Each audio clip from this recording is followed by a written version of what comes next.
পরীক্ষাগুলো একটু ভালো করে দাও। বাড়িতে জোর করছে বিয়ের জন্য। চেষ্টা করছি, আমাকে একটু সময় দাও, সব ঠিক হয়ে যাবে। হ্যালো, নাম উঠলো? কি হলো বলো? না, এইবারও হয়নি। আজকে বাড়িতে ছেলের বাড়ির লোক আসছে। তুমি কেন আসছো না আমার বাড়িতে কথা বলতে? প্লিজ কিছু একটা করো। চেষ্টা করছি তো।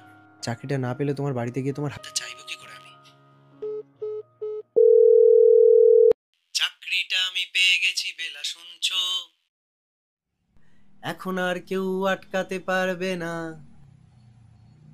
সম্বন্ধটা এইবার তুমি ভেস্তে দিতে পারো। মাকে বলে দাও বিয়ে তুমি করছো না।